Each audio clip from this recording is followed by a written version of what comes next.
Did you ever wonder what would happen if Kizaru went to Wano? Or what if Aokiji was appointed as a fleet admiral instead of Akainu? Or even better, what would happen if current Zoro battled Mihawk during the Barete arc? Well, these are all very interesting questions, and after a lot of research, I am ready to answer all of them. Before we can talk about what would happen in Wano if Kizaru arrived, we first need to understand one thing. Although Kizaru is incredibly strong, he wouldn't go to the land of samurai alone. He would most likely come with his entire fleet, including many warships, 𝐶𝐿, and even pacifistas, similar to how he recently appeared in the Egghead Island arc. Considering that the regular beast pirates aren't that strong, 𝐶𝐿 and other soldiers should be able to easily take care of them, allowing the admiral to go straight to action and engage more important targets. The first people Kizaru meets would be Ulti, Usopp, Page 1, and Nami. Given his personality, I don't think Kizaru would bother battling with them. It's more likely that he will just ask them where their captains are, as he came here to battle strong guys. While Kizaru is on his way toward Luffy and Kaido, the situation in Onigashima is far more chaotic than in the original story, as there would now be 3 factions fighting: Marines, Samurai, and Beast Pirates. It would be a free-for-all mayhem with many casualties on all sides. Kizaru would eventually reach a higher floor and finally find someone he respects: Marco the Phoenix. Kizaru's appearance on this floor would add a lot of pressure, as Chopper is still trying to figure out a cure to the Oni virus that Queen had let loose on that floor. Marco would be shocked seeing Kizaru there and would immediately want to attack him for what he did to Whitebeard. However, the one who will be the voice of reason here is Chopper, who would beg Marco not to attack him, as they have more important things to worry about now. Kizaru would be disappointed but continue climbing, letting Marco know he would return for him. Now, depending on when Kizaru actually gets there, the situation on the rooftop can be very different. To simplify things a bit here, I'll say that Kizaru will arrive in the middle of the battle against Luffy and Kaido when everyone else has already moved from the roof. At this point, I think it's likely that Kizaru would play a similar role CP0 Agent played and severely damage Luffy from behind with one of his laser shots. You may think that Luffy would manage to dodge a shot like this, but you need to remember that at this point, he was really tired and almost completely out of energy. Even the CP0 agent in the original version managed to surprise him, so Kizaru would surely be able to do the same. This would enrage Kaido, as he wanted to defeat Luffy by himself. He would transform into his dragon form and rush towards the Admiral. Kizaru and Kaido would engage in a fierce battle that would completely shake the whole island. As all this is happening, Luffy would eventually regain consciousness and awaken his Gear 5 form due to his resolve to bring down Kaido. He would quickly join the fight, showcasing his new abilities as he punches Kizaru away using his giant form. Admiral would begin to get overwhelmed with both Kaido and Luffy now attacking him. They obviously didn't agree to fight Kizaru together, but given the situation, they would realize that it's in their best interest to get him out of there before they can properly finish their fight. With this unexpected development, it's most likely that Akainu would call immediate retreat of all Marines, as the situation got completely out of control. With him gone, Kaido and Luffy would be able to continue their battle, and Luffy would eventually come out on top, just as in the original story. Looks like Akainu was right not to let him go to Wano after all. It's funny when you remember that the only reason Kizaru even came to Wano was because Kaido's and Big Mom's conversation was intercepted. The Emperors were literally the victims of man-in-the-middle attack, where the hackers can intercept your data before it reaches its destination. Luckily for the Emperors, we've partnered with NordVPN to solve their problem. All they have to do is go to nordvpn.com/Yeagerists and get a special deal we've prepared for them. Okay, in all seriousness, I use NordVPN daily. For example, I like working in cafes and using the Wi-Fi there. The problem is that public Wi-Fis are really unsafe, and it's easy for hackers to steal my data. This is one of the main reasons I use NordVPN, as it encrypts my data at all times, making it impossible for hackers to get it. Another great thing you can use it for is bypassing geo-block on streaming websites. Check this out. If I normally go on Netflix and type, for example, AOT, there is nothing in my search results. However, with NordVPN, I can just connect to Canada and there we go, I can watch AOT now. Nord prepared a special deal for all my subscribers, and if you download it using my link, you'll get a 30-day money-back guarantee. Nord also celebrates its 11th birthday, and if you download it using my link at nordvpn.com/Yeagerists, you'll get an additional mystery gift with your order. Seriously guys, don't be like the Emperors. Download NordVPN and stay safe online. Okay,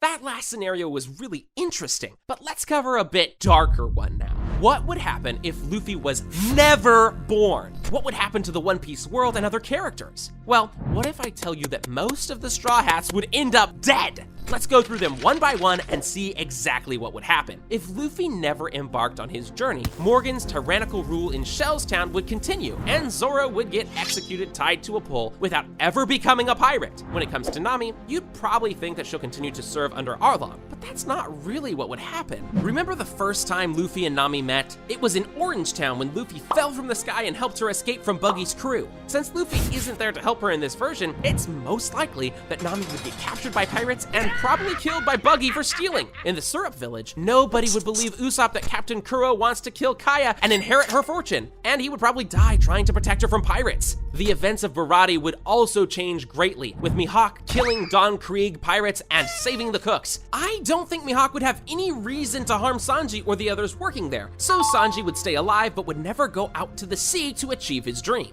Luffy would also never visit Drum Island, so Wapol would probably kill Chopper and Dr. Kureha for refusing to leave his castle. Without Luffy to stop Crocodile, Robin would still serve under him in Alabasta, and after lying to him about what's written on the poneglyph, he would kill her without hesitation. Also, without Luffy's help, Jinbei would still be stuck in Impel Down and probably be executed shortly after Ace. Brook wouldn't be able to retrieve his shadow on his own and would probably be captured by Ryuma and imprisoned on Thriller Bark. However, by far the worst thing that would happen in this version of the story is the world government imprisoning Frankie and getting their hands on blueprints for one of the ancient weapons, Pluton. Although we still don't know exactly what Pluton is, one thing that's for sure is that it has immense destructive capabilities, and if it falls into the government's hands, no one would ever be able to oppose them. It's also important to mention that Luffy liberated many islands like Konomi Islands, Drum Island, Alabasta, Skypiea, Dressrosa, and even Wano. Without him, these islands would still be ruled by evil pirates, and countless people would lose their lives. Man, if Luffy was never born, the story would be so much sadder. Alright, let's change the pace a bit and cover a happier scenario next. After the events of Marineford, the One Piece world experienced some huge changes, and one of them was Akainu winning the duel against Aokiji and becoming the fleet admiral of the Marines. But what if that didn't happen?